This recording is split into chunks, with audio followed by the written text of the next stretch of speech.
네, 감사합니다. 오늘도 동영상 좀 짧은 걸 하나 시청을 하고 메시지를 조금 나눌 건데요. 갑자기 왜 이렇게 유대인 모슬렘들 이야기들을 이제 계속 하느냐가 아니라 원래부터 성경 속에 지금 있고 터키라는 나라가 여러분들 뭐 저는 옛날에 우리 역사 선생님이 별로 안 좋아가지고 세계사라든가 이런 거 별로 재미있게 이렇게 안 봤는데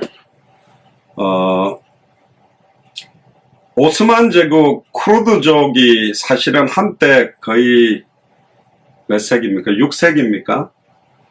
지금 있는 이집트 그 아프리카 위쪽 지방하고 지금 뭐 아랍권, 뭐 사우디아라비아, 또 시리아, 이란, 이라크, 예루살렘뿐만 아니라 거의 그 오스만 제국 전체를 사실은 다 주도했던 나라가 터키입니다. 한때 그걸 전체를 다 움직였었습니다. 그러다가 프랑스하고 영국이 나라를 이제 세계대전 이후에 쪼개가지고 지금 각각 국가로 돼 있는데 굉장한 영향력을 준 나라가 사실은 오스만 제국의 후에 쿠르드족 이제 터키가 사실은 모슬렘권에 대단한 영향을 줍니다. 지금은 아랍권 뭐 터키 나라가 좀 또 약간 색깔이 다릅니다만 그 이야기 나누겠지만 지난주에는 우리가 유대인들한테 이제 예수가 누구냐고 현대인들에게 물었는데 지금 잠깐 보는 영상은 모슬렘권 사람에게 묻는 게 아니고 모슬렘권 사역을 크리스찬이 모슬렘이 예수님을 어떻게 생각하고 있는지에 대한 이야기를 굉장히 좀 영상을 제가 여러 가지를 찾아보고 정리하는 중에 되게 잘 정리를 한 겁니다. 그래서 그 내용을 좀 잠깐 보고 오늘 메시지를 좀 나누도록 하겠습니다. 나중에 이 링크는 제가 올려드릴 거고요. 지금 우리가 그 만민을 위하여 깃발을 들자고 그랬기 때문에 그 만민 중에 가장 중요한 역할을 하고 있는 유대인과 모슬렘권에 대한 그런 내용들을 잠깐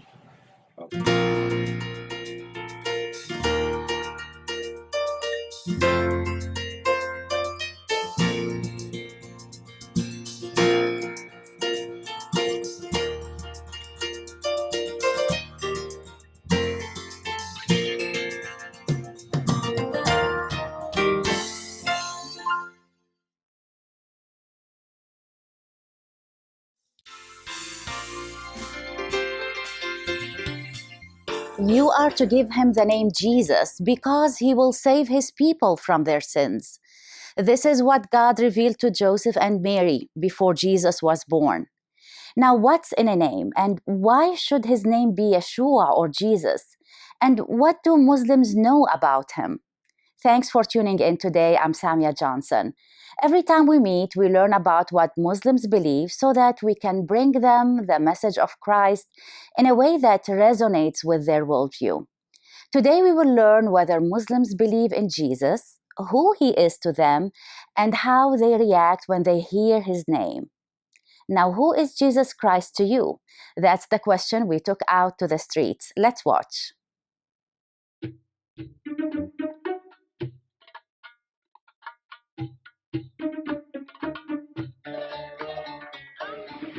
Jesus is, to me personally, is my father, because my father in my life isn't a big part of my life, so he's definitely the biggest part. Silly. Okay. Jesus to me personally is just a guardian and a leader.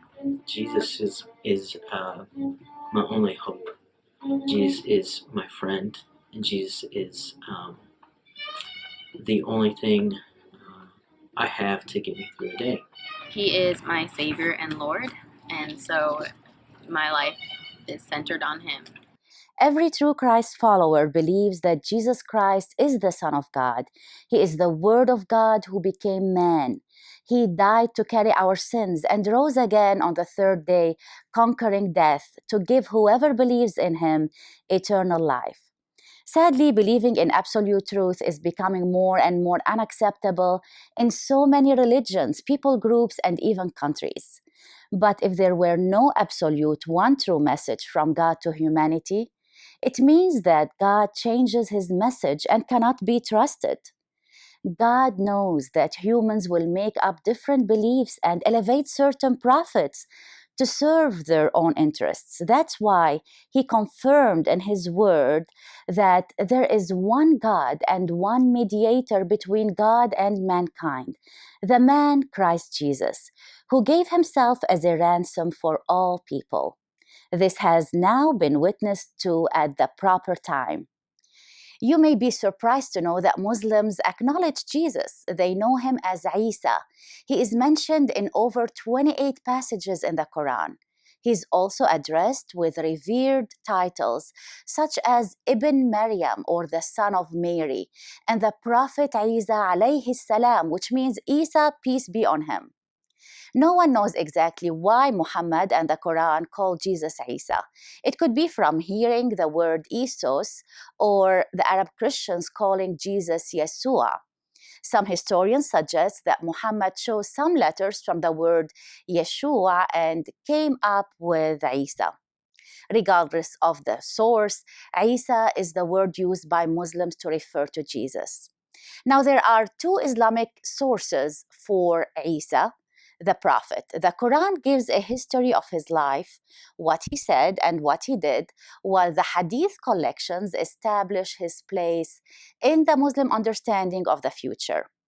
Some of the Islamic beliefs about Jesus are true, while others are not. So when we are witnessing to our Muslim friend, it's always wise to start with sharing the beliefs about Jesus that we both agree to be true. Keep watching to learn about these shared beliefs, as I will talk about them in a few minutes.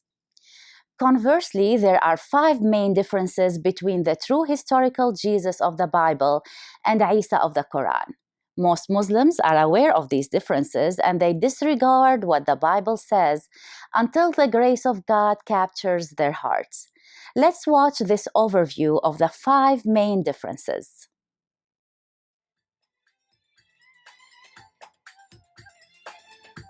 Although Islam claims to know the Jesus of the Bible, what is asserted in the Quran and the Hadith about him contradict the most important characteristics of Christ. Isa of the Quran is created from dust, just as Adam was. Verily, in the sight of God, the nature of Isa is as the nature of Adam, whom he created out of dust, and then said unto him, Be, and he is. Isa of the Quran is only a servant of Allah, who was sent as a prophet to the Jews. As for Isa, he was nothing but a human being, a servant of ours, whom we had graced with prophethood, and whom we made an example for the children of Israel. Isa of the Quran is not the Son of God, and anyone who claims this is cursed. The Christians call Christ the Son of Allah. That is a saying from their mouth. Allah's curse be on them. How they are deluded away from the truth. Isa of the Quran was not crucified, but Allah saved him. That they said in boast, We killed Christ Isa, the son of Mary, the messenger of Allah, but they killed him not, nor crucified him, but so it was made to appear to them. Finally, Isa, according to the Hadith, is coming again as a Muslim, who will fight all non-Muslims. Isa returns as a man of medium height. He will fight for the cause of Islam. So, according to the Quran and the Hadith, Jesus is merely a prophet. He was created like all other humans. He is definitely not the Son of God. He was not crucified, and he will be coming to earth again as a Muslim. These incorrect notions will come up in the conversation as you try to witness to your Muslim friend. There are many resources on our website that can help you address these false claims using the Bible, reasoning, history, and even the Quran. Before I continue, I want to remind you here that if you still don't know much about what your Muslim neighbor truly believes, there's a great resource for you that would unveil the religion of Islam in comparison with what the Word of God teaches. Here's your chance to order your copy. Right after that, we will find out what common beliefs Muslims share with us about Jesus. If you've just tuned in, welcome. You're watching Dare to Love, where we learn about our Muslim friends and neighbors, what they believe, and how they practice their religion in order to reach them with the message of hope and peace that's only found in the Word of God. Today, we are shedding the light on what Muslims believe about Jesus. Now, in order to share with our Muslim friends the true character of our Lord and Savior, we must go back to the one true source, the Bible. Muslims know a lot about Jesus from the Quran that's in line with what the Bible teaches. So, as we engage our Muslim friends in a conversation about Jesus, it's always good to start with the common beliefs and provide Bible verses. I recently had the pleasure of meeting Dr. Youngblood, who became one of the new English version translators of the Bible back in 1970. His translation experience during the past 30 years has included extensive work on all parts of the NIV Bible. As an associate editor of the NIV Study Bible, he has been contacted by countless readers for over 40 years who have been helped and blessed by his insights. As you listen to Dr. Youngblood, you will realize that there is so much we can share with the Muslims about Jesus that already agrees with what they know about him. Now, there are 5 major common beliefs that Muslims share with Christians about Jesus. That does not always mean that Muslims understand what they believe. So this is our opportunity to explain to them the biblical truths about our Lord. First, the Quran acknowledges that Isa is the Christ and the Messiah, but it does not explain the meaning of these 2 words. This is how we can explain Christ and Messiah to the Muslim. The word Messiah is a Hebrew word. It comes from the Hebrew Mashiach. And in the Old Testament, priests were anointed, and prophets were anointed, and especially kings were anointed. So Jesus is represented in the New Testament as all 3 of these, as prophet, priest, and king, and he was symbolically anointed to be those. The word Messiah, Mashiach, the Hebrew word means the anointed one. The word Christ, Greek Christos, also means the anointed one. And what this means is that God has placed his stamp of approval on his Son, Jesus Christ. He has anointed him and confirmed him as the Son of God and as the anointed one. Jesus, of course, is the greatest of all the prophets. He is also the greatest he is called the King of Kings. He is called the Lord of Lords. He is a priest in the order of Melchizedek. He is a servant, and this is very important. John chapter 13 talks about Jesus, the Son of God, as being a servant of everyone, and so on. So he has all kinds of titles in the New Testament. Second, the Quran acknowledges that Isa, Jesus, is born of a virgin and that he is pure and sinless. But the Muslim does not know the significance of Jesus' sinless nature.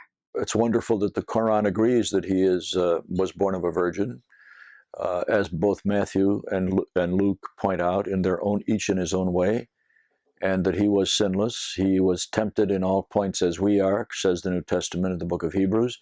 Tempted in all points like as we are, yet without sin. Jesus had to be sinless because only the sacrifice of a sinless being can atone for the sins of people. If things were as they should be, you and I would have to die for our own sins. But then we're dead, and that's the end of it. And there would be no more human race, because very quickly everybody would be gone if we had to die for our own sins. So in the Old Testament, looking forward to the coming of Jesus, there was set up a sacrificial system, and the Old Testament teaches again and again that the animals who were brought to be sacrificed had to be perfect animals in every respect. They had to be without defect and young. So that they didn't have time during their lives to develop any kinds of defects, but they always chose a perfect animal for every sacrifice. And that looked forward to the time when another perfect being would come along, the sinless Jesus, and he is the one who would die for our sins because we could not die for them. And this is one of the most remarkable miracles in all the world. God loved us. He loved the world so much, John 3:16, that he sent his one and only Son, that whoever believes in him would not perish, but have eternal life. Third, the Quran says that Isa is a word and a spirit of Allah. Here is how you can explain the importance of Jesus' origination. The idea that Jesus is the Word has to do with the Greek word is logos, and logos means the very essence of, the study of, the exact representation of. Here's a verse from the Old Testament that many people know by heart. Let me read it to you. I'll read the text from Genesis chapter 1. That's a very famous verse. God created mankind in his own image. In the image of God, he created them. Male and female, he created them. And I've always asked myself the question, how could God create mankind in his image? Because God is a spirit. According to John chapter 4, God is spirit, and those who worship him must worship him in spirit and in truth. So if God is spirit, how can he make us in his image? Because an image is something you can see, and a spirit is something you can't see. And I was wondering about this. You and I, every human being, is made in the image of God. And how can we be made in the image of a being who is invisible? You see. And then one day I read Colossians 1:15, and I was glad that day I was eating the book, as it were. Colossians 1:15 says that Jesus is the image of the invisible God. Now, it doesn't say that Jesus is in the image of the invisible God. You and I are in the image of the invisible God. Jesus is the image of the invisible God, and that tells me that if we want to know what God looks like, we look at Jesus. Fourth, almost every Muslim knows and believes that Isa performed countless miracles. They believe that he can heal the sick. But why did Jesus perform miracles when he was on earth? Here's how you can help your Muslim friend realize that Jesus is more than a prophet or a miracle worker. Jesus, of course, is represented in the New Testament as the greatest miracle worker that ever lived. And as you say, he healed and so forth. And but he didn't do miracles or heal people just for the fun of it. There was always a message behind it. And for example, he said in one case, he said to prove to you that I can also forgive sin. He said to the paralyzed man, he said, pick up your bed and walk. And this man who had been paralyzed for his entire life, a hopeless cripple who couldn't walk at all, he jumped up and picked up his bed and walked away. And so Jesus says, you see, I don't do things like this to prove that I am somebody. He says, I do things like this because they are the right thing to do, and people need healing, and people need forgiveness, and I can do both. I can both heal their bodies, and I can forgive their souls. And I am. In some cases, people came to him and said to him, "Do a miracle for us." You know, he said, "No, I'm not going to do a miracle for you. I'm not a magician.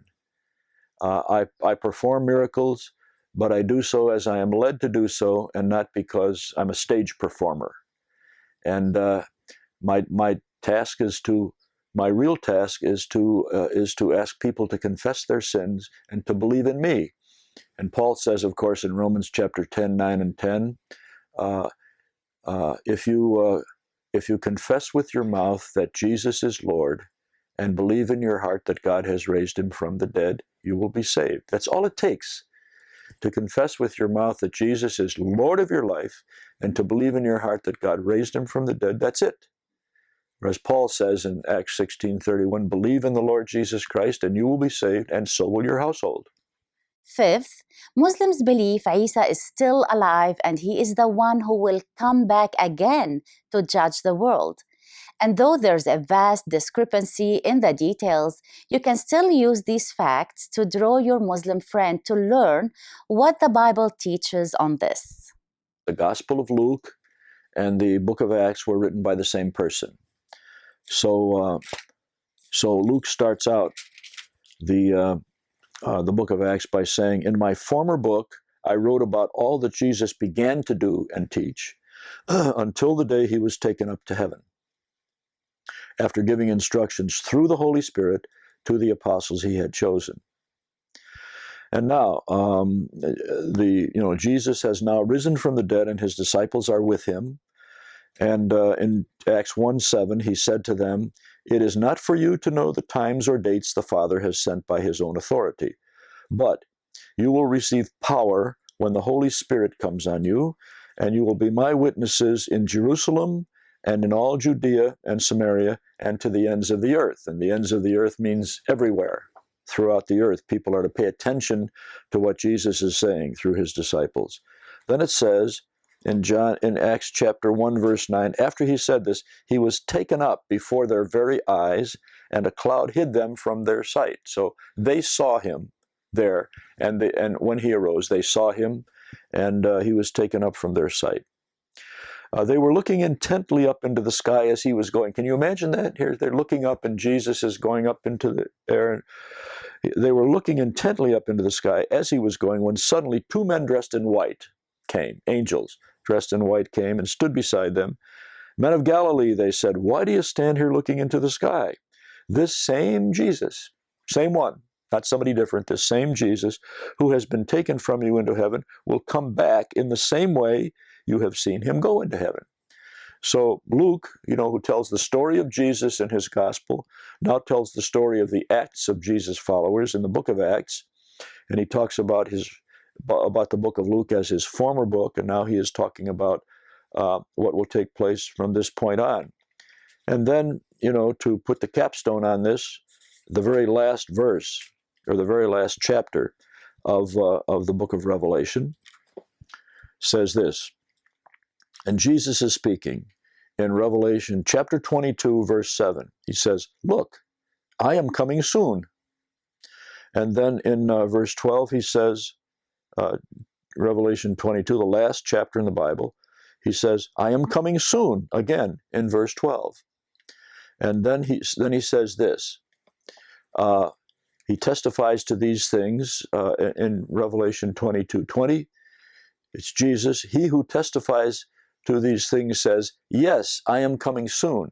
How many times does he have to say it before we believe it? 3 times near the end of the book of Revelation, he says, "Yes, I am coming soon." And so then John concludes by saying, "Amen. Come, Lord Jesus." And then the last verse in the Bible is, "The grace of the Lord Jesus be with God's people. Amen."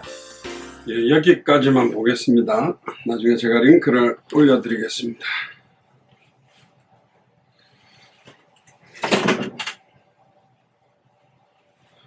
예, 우리가 믿고 있는 내용하고 다를 바가 없죠. 여기 아마 이 채널이 CGN TV라고 아마 온누리 교회하고 연결되어 있는 아마 쪽 같습니다. 근데 이제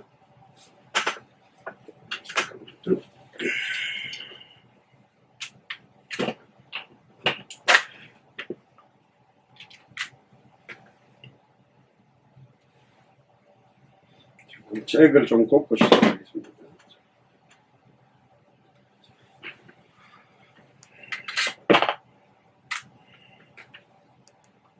네.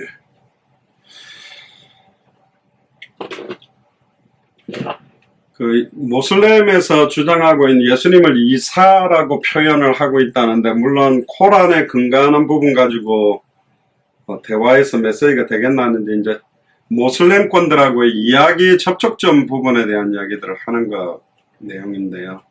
나중에 이 부분들을 여러분들이 좀 알고 계시면, 한국에도 지금 모슬렘권들이 되게 많습니다. 일부 다처제라서 한국 여자들하고 결혼해가지고 이렇게 살아가는 사람들도 많은데, 정확한 복음을 이제 앞으로 좀 전하는 시간표들이 올 수 있도록 기도를 해주시길 바랍니다. 자, 오늘 말씀 이사야 9장 6절에서 7절인데요.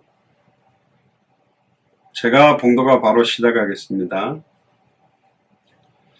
이는 한 아기가 우리에게서 낳고 한 아들을 우리에게 주신 바 되었는데, 이번 주일강단하고 연결됩니다. 한 구주 한 보호자를 우리에게 주셔서 우리를 건지시겠다는 약속인데, 결국은 한 아기라고 되어 있습니다. 여러 아기가 아니라 한 아기가 우리에게 낳고 한 아들을 우리에게 주신 바 되었는데, 아까 이 박사님도 뭐라고 이야기하냐면 하늘로 올려지신 이 예수는 영어 성경에는 same Jesus라고 되어 있거든요. 2000년 전에 그 예수, 그 모습 그대로 올라가신 그분이 그 모습 그대로 다시 오실 것이다라는 그 표현을 하고 있습니다. 우리는 이제 메시지를 많이 들었기 때문에 예수님과 일반 사람들의 완전 근본적인 차이점에 대한 부분들을 이제 알고 있죠. 거기에 대한 확정들을 조금 더 정리를 하겠습니다. 이는 한 아기가 우리에게서 낳고 한 아들을 우리에게 주신 바 되었는데 그 어깨는 정사를 메었고 그 이름은 기묘자라 모사라 전능하신 하나님이라 영존하신 아버지라 평강의 왕이라 할 것입니다. 그 정사와 평강의 더함이 무궁하며 또 다윗의 위에 앉아서 그 나라를 굳게 세우고 자금 이후 영원토록 공평과 정의로 그것들을 보존할 것이라.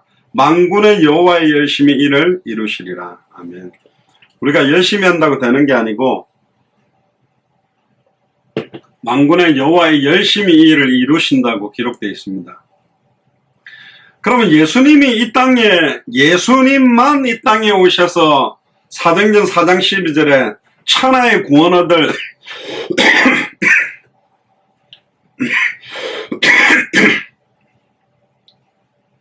유일한 이름이라는 것에 대한 세 가지 포커스를 보면, 첫 번째는 뭐냐면 구약 성경에 기록된 예언자들의 증언으로 예수님은 왔습니다.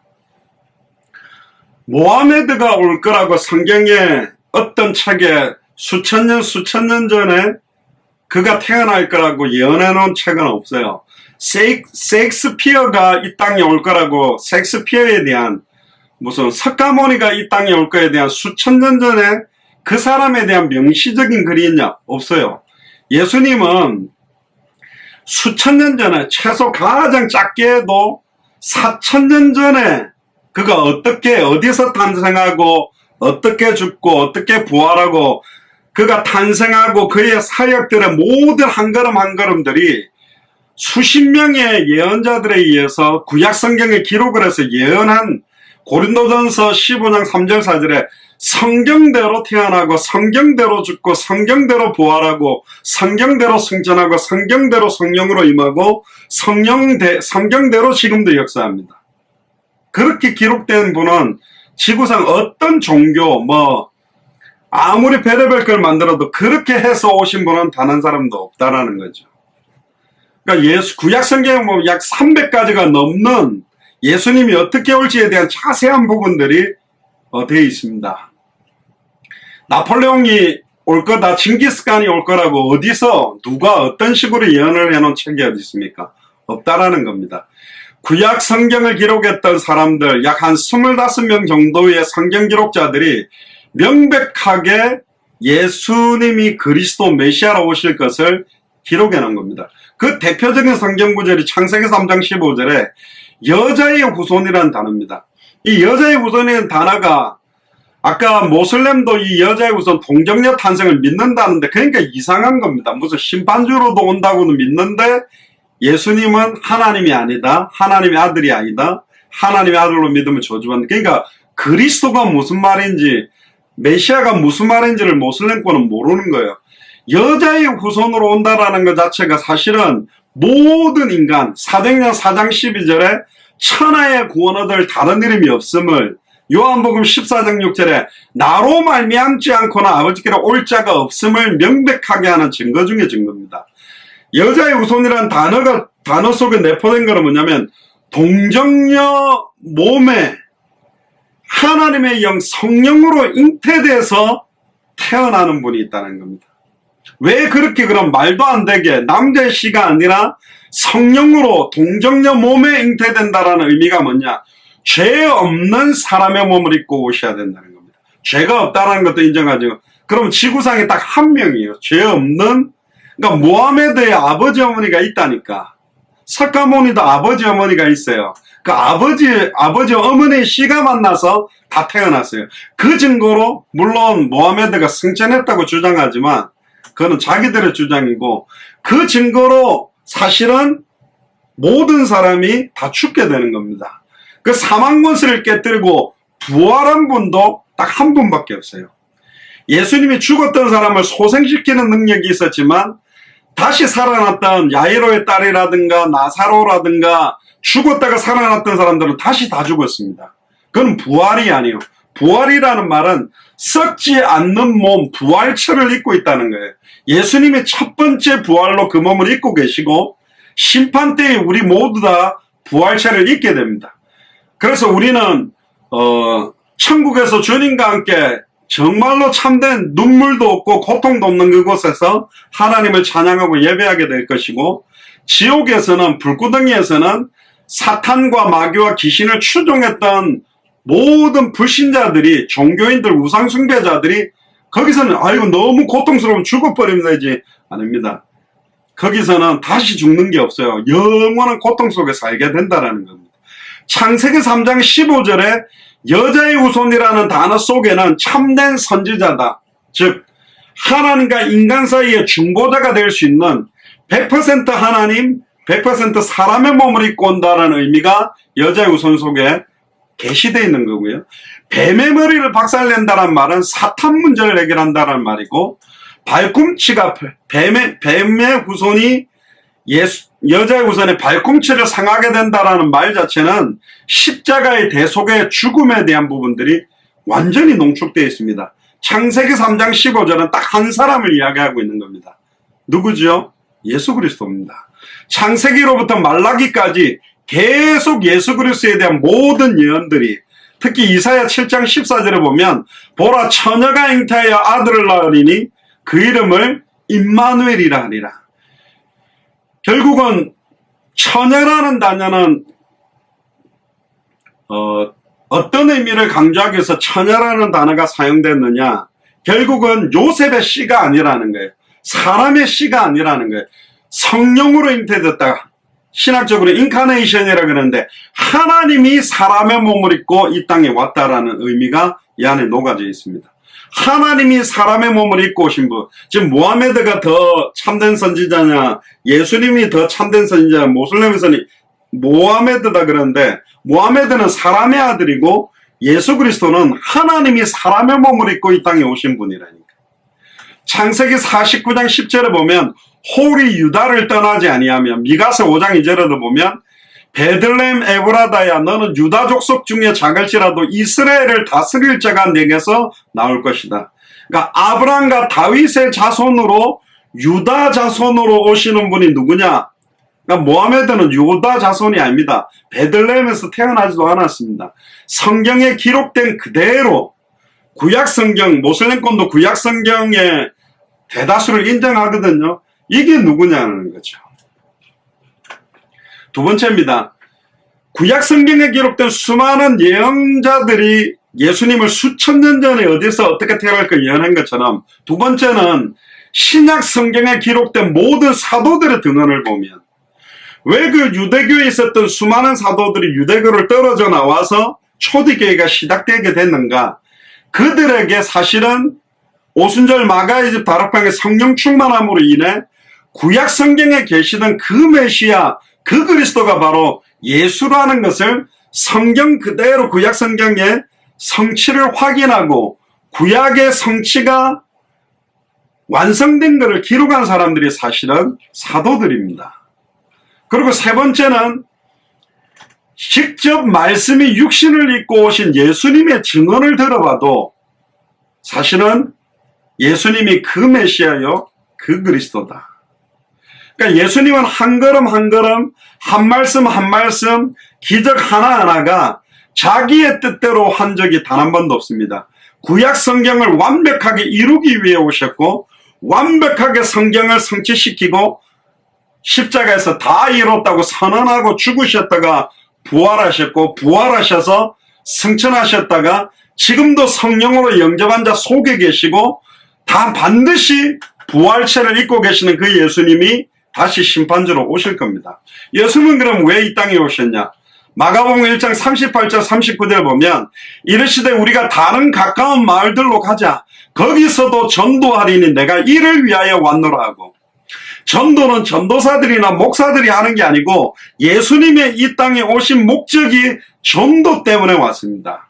전도라는 말은 전할 전자의 길도자, 단번에 영혼이 하나님 만나는 길을 전하는 거예요. 단번에 영혼이 죄와 저주에서 해방되는 길을 전하는 거예요. 단번에 영혼이 사탄 마귀 귀신 사망 권세를 깨뜨리고 승리하는 길을 전하는 거라니까.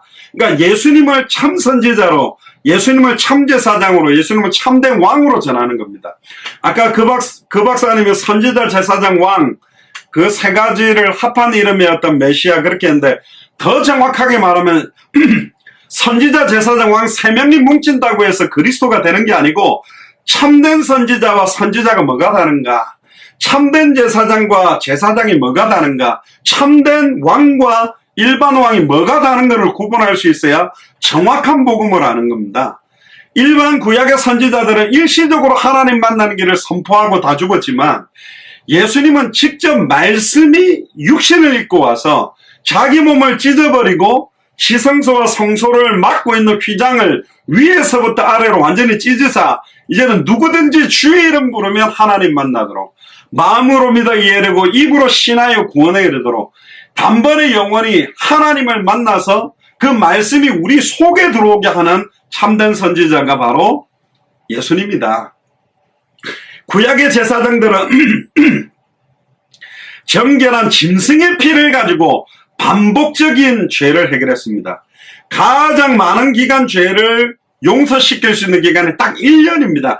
1년 동안 지었던 죄, 앞으로 1년도 아니에요. 1년 동안 지었던 죄에 대한 제속, 과거에 지었던 죄에 대한 대속으로 화목제사로 끝냈지만, 번제, 소제, 속건제, 화목제, 속죄제 이런 걸 가지고 했지만, 예수님은 짐승의 피가 아니라 보배로운 자기의 피로 골고다 언덕 갈보리의 십자가에서 단 한 번의 제사로 다시는 제사할 필요가 없게 만들었어요.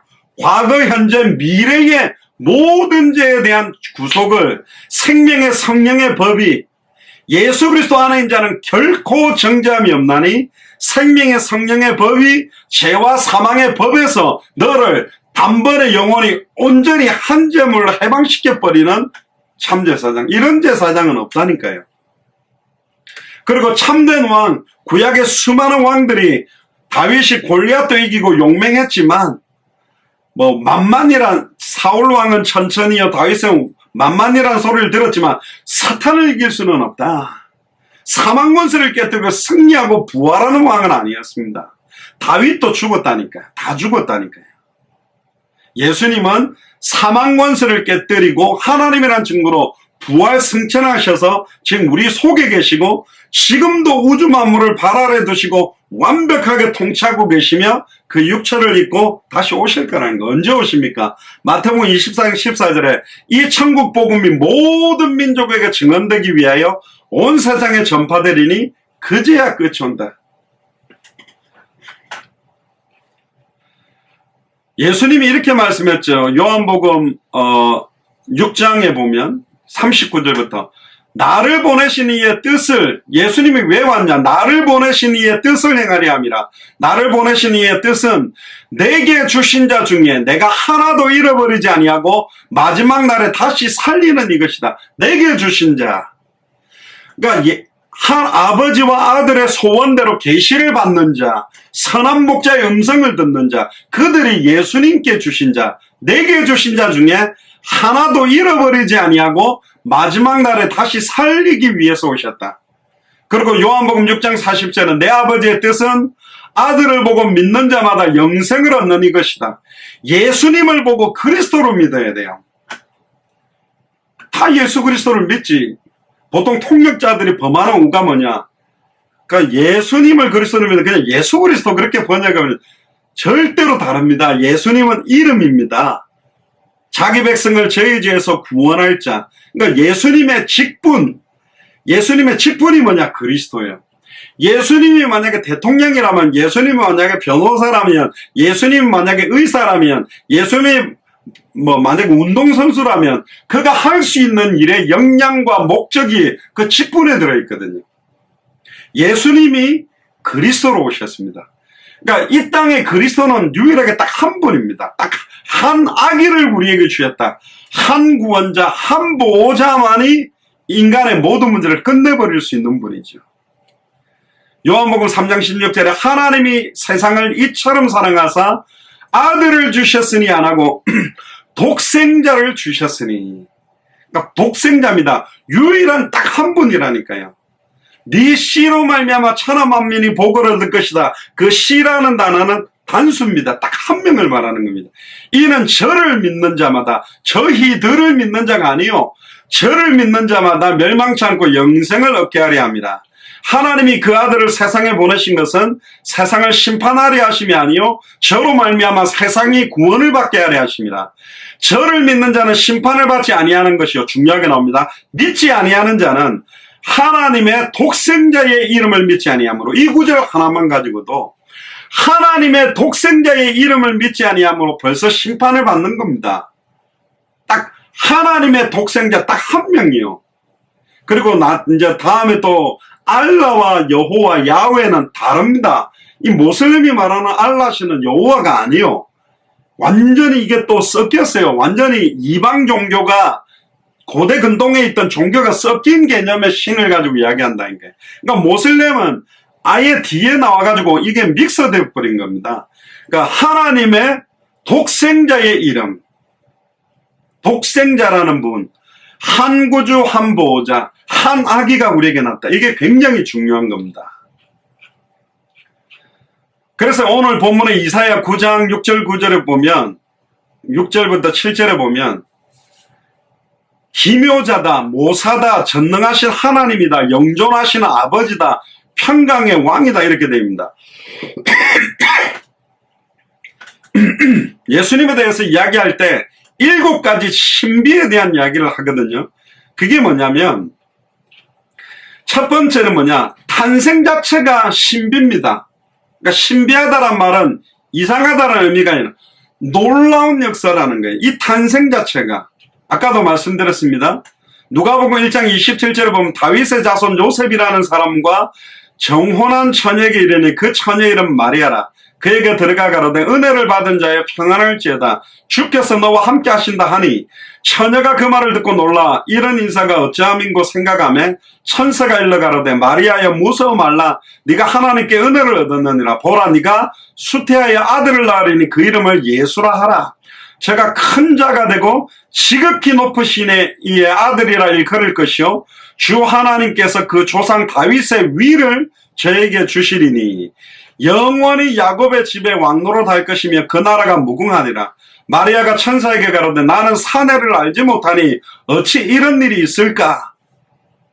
그러니까 남자와 한 번도 동침한 적이 없는 마리아가 이야기를 합니다. 그때 35절에 천사가 대답하여 가로되 성령이 네게 임하시고 지극히 높은 이의 능력이 너를 덮으시리니 이러므로 나실 바 거룩한 자는 하나님의 아들이라 일컬으리라.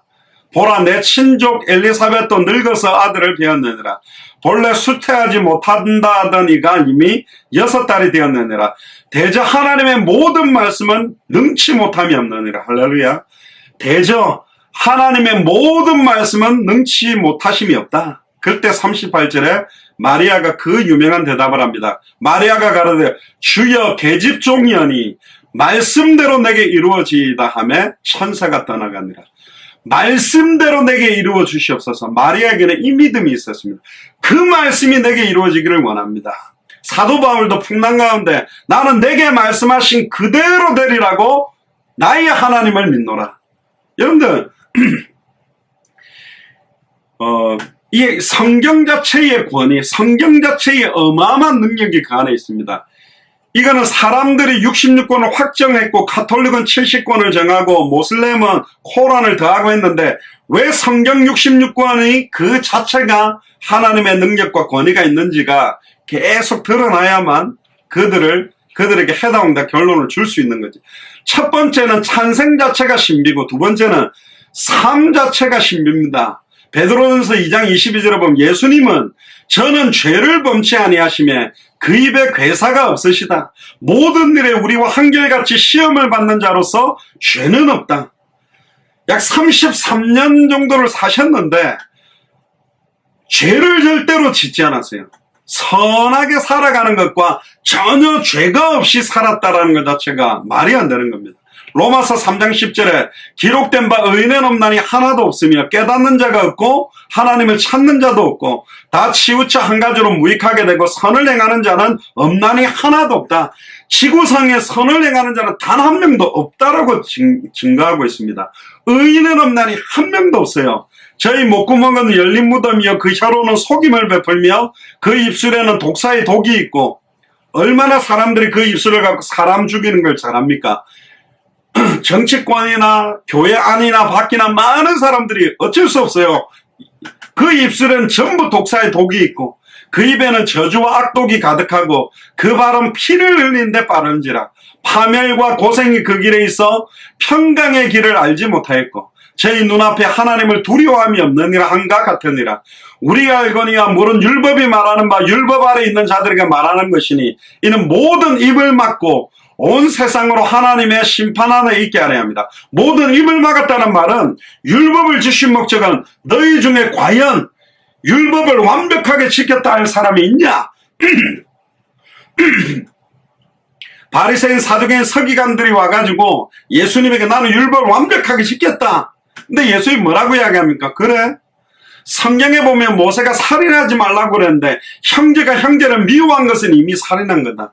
간음하지 말라 그랬는데 남자가 여자를 보고 음욕을 품은 것은 이미 간음했다. 즉 너희들 모두 다 죄 가운데 아래 있고 율법 아래 있고 하나님 앞에 내가 죄 없는데 왜 나를 심판합니까? 라고 말할 수 없다라고 만들어 놓은 겁니다. 모든 입을 막고 온 세상으로 하나님의 심판 아래 있게 만들었어요.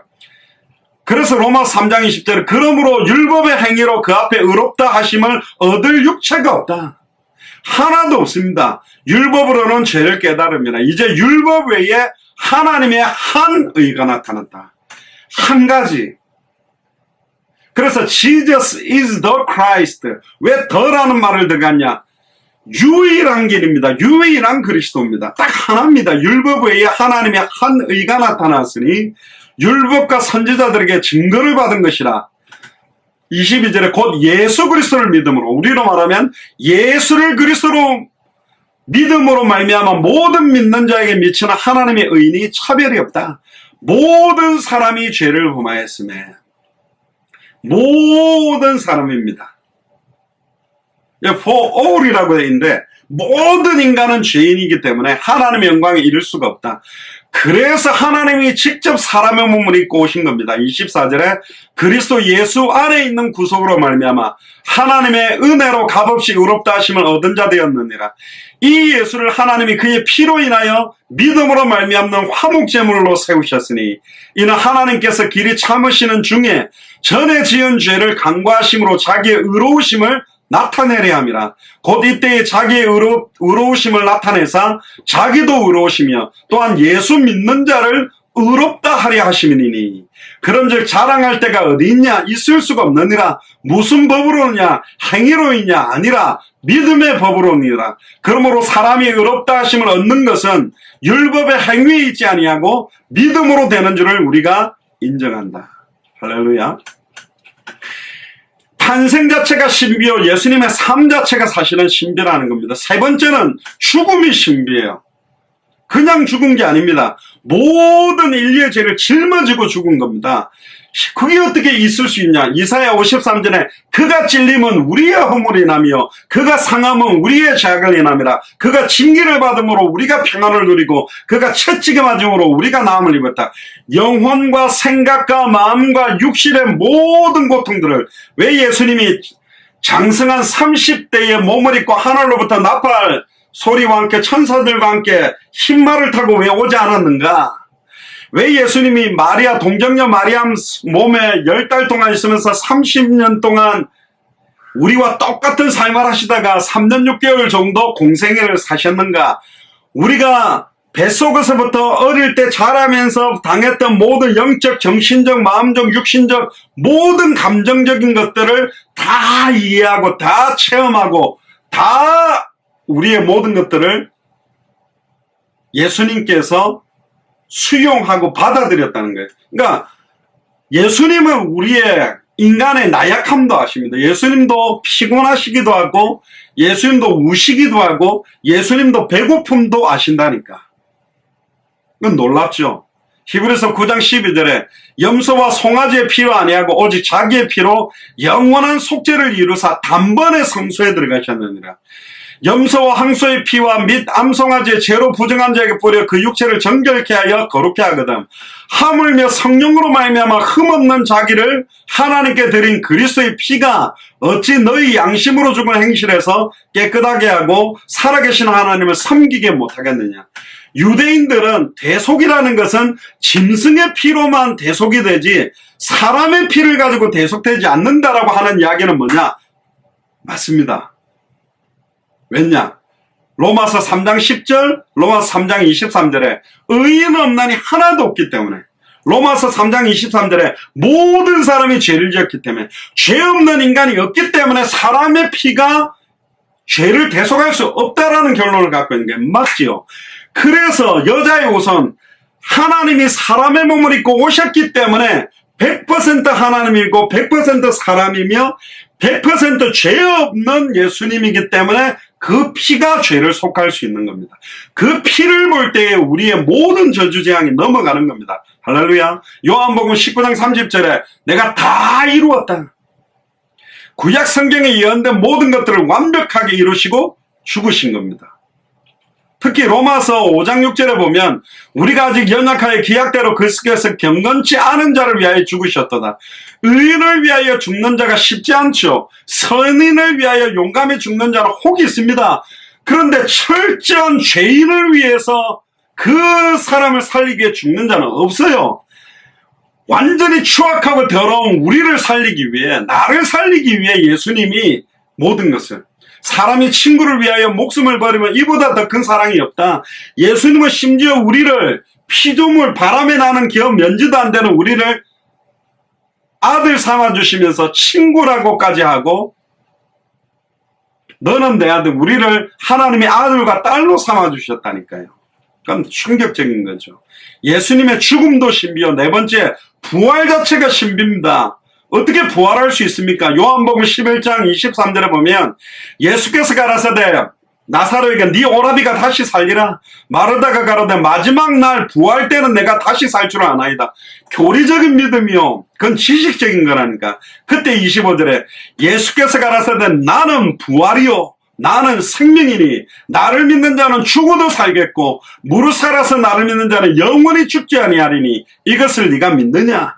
가로되 주여 그러하오이다. 주는 그리스도시요 세상에 오시는 하나님의 아들이신 줄 내가 믿나이다. 말은 이렇게 했는데 뒤에 보면 막 또 불신앙합니다.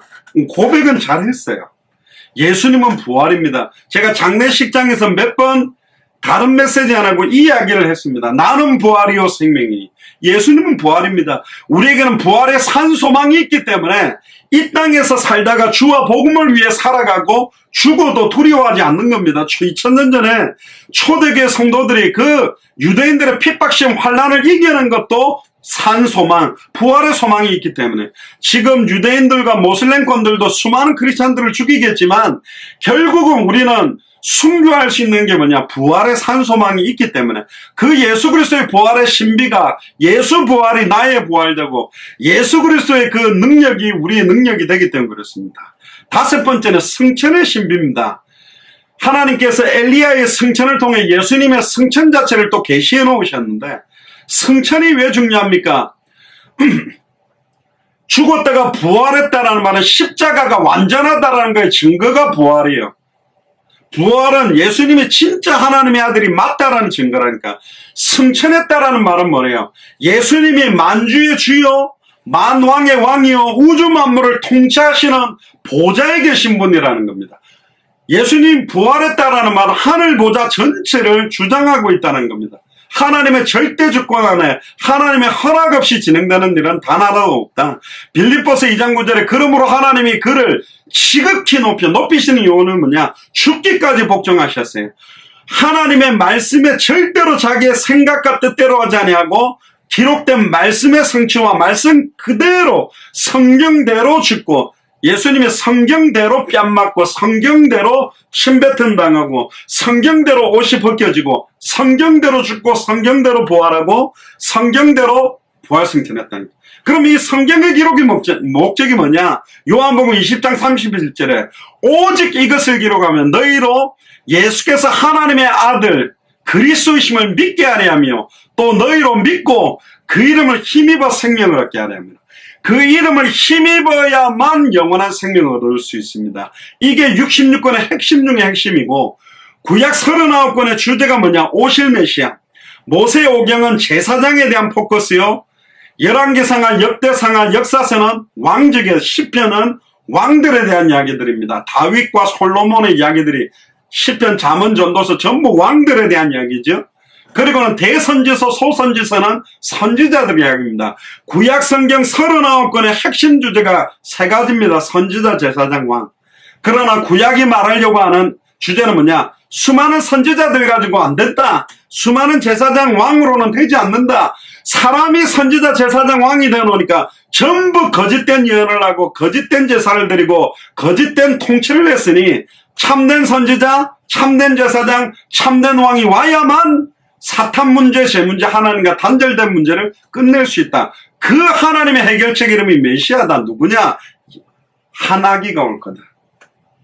기묘자라, 모사라, 영존하신 하나님, 아버지라, 전능하신 하나님이라, 평강의 왕이라, 딱 하나기를 말하는 겁니다. 빌립보서 2장 9절에 그러므로 하나님이 그를 지극히 높여 모든 이름 위에 뛰어난 이름을 주셨다. 사도행전 4장 12절에 천하인간의 구원 얻을 다른 이름을 주신 적이 없다. 그러면서 예수님은 떠나가면서 내가 떠나가는 게 너에게 유익이나 내가 가면 성령이 와서 모든 세상 사람들에게 하나님이 예수님이 승천이 위해 하실 일들을 이루어 가신다. 그게 사도행전입니다. 예수님 그랬죠. 모든 족속으로 제자 삼아라. 천하 만민에게 복음을 전해라. 땅끝까지 이르러 증인되라. 아이고 나는 한국 사람이니까, 나는 부산 사니까, 뭐 나는 거창 사니까, 안양 사니까, 서울 사니까, 나는 뭐 춘천 사니까, 나는 향남 사니까, 나는 동탄 사니까 I don't care. 나는 그렇게 사는 거 아니라니까요. 기도해야 된다니까요. 만민을 위하여 깃발을 들어야 됩니다. 그 만민은 내 동네뿐만 아니라 처음부터 모든 족속, 처음부터 천하만민, 처음부터 땅끝을 언약으로 주신 겁니다. 여섯 번째 신비가 뭐냐? 현재 예수님이 살려가는 것도 신비로워요. 성령으로 역사합니다. 절대로 성령을 모르는 자들, 예수를 그리스도로 알고 믿고 영접지 않는 사람은 깨달을 수 없도록 마가복음 16장 19절 20절에 보면 주께서 말씀을 마치신 후에 하늘로 올려가시사 하나님 우편에 앉으시니라. 이 하나님 우편이면 그럼 성부 하나님은 중앙에 앉고 예수님은 우편에 앉고 좌편은 성령이 앉았냐? 아니라니까. 이게 우편이 오른쪽 편, 그 편이라고 되어 있지만 하나님의 보좌 우편이란 말은 하나님의 통치하는 자리 그 자체를 말하는 겁니다. 우리가 주위에 오른손이 나를 붙든다. 그럼 왼손은 하나님의 힘이 없냐? 그 말이 아니라 보통 사람은 오른손이 힘이 세다는 걸 강조하는 것처럼 보좌 우편이라는 말은 하나님의 보좌 자체를 앉아 계시고, 그러니까 예수님이 심판주로 오는 겁니다. 뒤에 이야기하겠습니다. 심판주로 온다는 말은 예수님이 창조주라는 거예요. 성부, 성자, 성령, 만물이 그로 말미암았고 그에게로 돌아가고 모든 만물이 그로 말미암아 창조되었다고 되어 있습니다. 그러니까 100% 하나님입니다. 예수님은. 그럼 예수님이 여호와냐? 아니요, 예수님은 그리스도라니까. 그러니까 그러면 왜 유대인들한테는 왜 신성 모독을 들렸냐면 예수님이 자꾸 여호와라는 소리로 들리는 겁니다. 물론 그 뉘앙스도 녹아 있어요. 예수님이 하나님이라는 말은 삼위일체이기 때문에, 그는 근본 하나님의 본체시기 때문에. 그런데 왜 삼위로 구분을 하냐면 성부 하나님 여호와잖아요. 그럼 예수님이 십자가에 달려 죽을 때 여호와가 죽었냐? 하나님은 죽으심이 없잖아요. 그럼 안 죽었냐? 죽었다니까, 정령. 그럼 누가 죽은 거냐? 성자 하나님 예수 그리스도, 하나님의 아들 독생자가 죽은 거라니까요. 어떻게 여호와 하나님은 죽습니까? 죽음이 없는 분인데, 하나님은 영이신데, 하나님은 영이시지만 영이신 하나님이 사람의 몸을 입고 눈에 보이는 하나님으로 오신 전능하신 하나님, 영존하신 아버지로 오신 분이 누구냐? 예수님이라니까요. 그러니까 예수님을 보는 게 아까도 말했죠. 하나님은 영이신데 보이지 않는 분인데 어떻게 형상을 만들까? 그럼 뭘 보고 형상으로 만드냐? 우리는 처음부터 이야기했잖아요. 그는 보이지 않는 하나님의 형상이다. 그리스도는 하나님의 형상이다. 아담도 원래 그리스도 닮게 만들었다니까요. 마지막 7번째가 뭐냐? 하나 더 보면요. 현대사에게 신비해서 사도행전 7장 55절에 보면 스데반이 돌 맞아 죽을 때 성령 충만해서 하늘을 보고 주목하고 있죠. 그때 하나님의 영광과 및 예수께서 하나님 우편에 서신 것을 보시고 그랬어요. 그럼 예수님이 지금 뭐하고 있냐? 하늘 보좌에서 복음 전하는 자들, 진짜 예수 이름으로 만민을 위하여 깃발을 들고 생명운동, 말씀운동, 제자운동하는 자들의 모든 일거수일투족을 주목하고 있다는 겁니다. 복음 전하다가 돌 맞아 죽을 때 보좌에 예수님이 일어나셨다는 거예요. 그게 신비라니까요. 성령으로 우리 안에 계시며 우리를 인도하시면서도 육신을 입고 계시는 예수님은 보좌에 계신다. 그러니까 유대인들이 길을 틀어막고 저거 죽이자고 달려들어서 죽입니다. 그러나 성경은 스데반이 죽었다고 표현 안 하고 스데반이 잔이라. 마지막 7번째가 뭐냐? 재림의 신비입니다. 예수님이 다시 오신다는 것 자체가 신비예요. 아까도 말했잖아요. 내가 진실로 속히 오리니, 계시록 22장에 3번이나 강조하면 내가 진실로 속히 오겠다, 진실로 속히 오겠다. 언제 옵니까? 마태복음 24장 14절에, 마태복음 24장 1절도 보면 첫째 기근과 난리의 소문과 전쟁이 일어나도 아직 끝은 아니다. 마태복음 24장 14절에 이 천국 복음이, 근데 이 천국 복음, 성경의 복음의 내용 자체가 전 세계에 완전히 변질되고 섞였다. 예수님을 엘리야처럼, 예레미야처럼, 세례요한처럼, 선지자 중에 하나처럼 변질된 복음이 아니라 정확하게 예수를 그리스도로, 가톨릭이 말하는 그리스도 말고, 몰몬교가 말하는 그리스도 말고, 유대교가 말하는 그리스도 말고, 모슬렘이 말하는 그리스도 말고, 이단 사이비들이 말하는 그리스도 말고, 66권을 통해서 왜 예수님이 그리스도인지, 이 천국 복음이 모든 민족에게 증언되기 위하여 온 세상에 전파되리니, 우리가 하는 게 아니라 전파된다고 하나님 말씀해요. 그 발걸음에 우리가 기차가 가는데 그걸 탄 것뿐이죠. 하나님이 일을 행하고 지어서 완성하신 그 언약 속에 우리가 들어온 겁니다. 여호와의 열심히 이 일을 이루실 거예요. 아멘입니까? 일을 행하는 여호와, 그걸 만들어 지어 성취하는 여호와, 너는 내게 부르짖으라. 내가 네게 응답하겠고 네가 알지 못하는 크고 은밀한 일을 보여주겠다. 기도해야 됩니다. 하나님 정말로 이스라엘 중심으로 하는 유대인들 살리게 해주시옵소서. 정말로 터키를 중심으로 한 모슬렘권 살리게 해주시옵소서.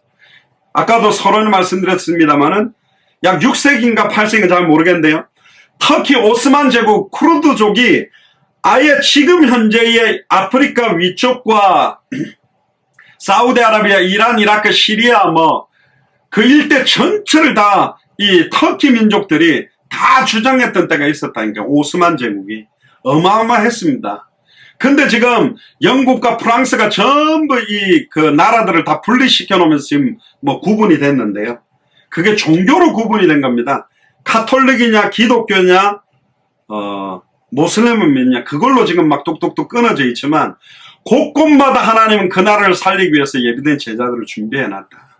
메시아닉 주, 모슬렘권들 가운데서도 이 복음을 받을 자들이 준비되어 있다. 그렇습니다. 아예 하나님도 인정 안 하고 불신자같이 살고 있는 모슬렘도 있고 불신자같이 살고 있는 유대인도 있습니다. 그들 가운데 이 복음이 계시될 때 그들이 그 민족들을 살리는 역사가 일어날 겁니다. 결론입니다. 오늘 본문에 보니까 한 아기가 우리에게 났다. 우리가 볼 수 있도록 오셨다 이 말이죠. 한 아들을 우리에게 주신 바 되었는데, 오늘 특별히 한자라는 단어를 주목해야 됩니다. 모하메드가 아닙니다. 석가모니가 아닙니다. 그 어떤 성인들이 아닙니다. 그 어떤 사람도 아니고 뭐 자기가 자칭 재림예수다. 말도 안 되는 소리들을 하고 있습니다. 창세기 3장 15절 한 구절 가지고 다시는 다 끝나는 것입니다. 그 어깨에는 정사를 메고 있다. 모든 하늘의 권세, 땅의 권세를 다 가지고 지금 미국뿐만 아니라 정치, 사회, 경제, 문화 모든 것들을 다 메고 계시고 주장하는 분이 예수님입니다. 그 이름은 기묘자라. 기묘자란 말은 원더풀, 어마어마하게 놀라운 분이라는 거예요. 하나님이 우리 이 모든 문제를, 그것도 단번에 영원히 2000년 전에 끝냈다고. 근데 놀랍게도 이분이 내 안에 있다고. 모사라, 카운셀러라는데 옛날에 뭐 상담자 이런 표현도 있으면은 다른 말로 말하면 모사, 지략가, 지혜자, 아니 모든 지혜, 지식의 모든 부하가 그리스도 안에 통일되어 있다니까요. 그리고 전능하신 하나님이다. 전능이라는 단어 우리 너무 쉽게 써버린다. 능치 못함이 없는 거예요. 모든 걸 다 할 수 있는 하나님이 바로 예수님입니다. 그리고 영존하신 아버지, 영원히 존재하는 아버지라고 말합니다. 우리의 아버지다. 하나님이라는 표현이죠. 그리고 평강의 왕이다. 세상이 주는 것과 다른 평안함을 우리에게 주셔서 여호와 열심히 이 일을 이루실 겁니다. 만민을 위하여 깃발을 드는 이 일에 진짜 여러분들이 기도하시고 무슬림권과 유대인들 그리고 특별히 미국과 한국 이 나라를 두고 본격적으로 기도하게 되기를 주의 이름 축복합니다. 지금은 우리 주 예수 그리스도의 은혜와 하나님의 크신 사랑하심과 성령님의 내주인도 역사교통 충만하심이 한 아기를 우리에게 주셨고 한 아들을 우리에게 주신 바 되었는데 그 어깨는 정사를 메었고 그 이름은 기묘자라 모사라 전능하신 하나님이라 영존하신 아버지라 평강의 왕이라 할 것임이라는 믿음을 가지고 생명운동 말씀운동 제자운동에 우리의 생을 들이며 200개 나라와 2000개가 넘는 미전도 부족 국가를 살리는 이 일에 내 남은 생을 드리고 결단하는 우리 예수 사랑교회 마라나타 미션을 철치해 모든 교육자들과 중직자들과 성도들과 우리 후대들 머리 위에 특별히 환우들과 흩어져서 사역하고 계시는 모든 선교사님들의 현장 위에 지금으로부터 영원토록 항상 함께 계실지어다. 아멘.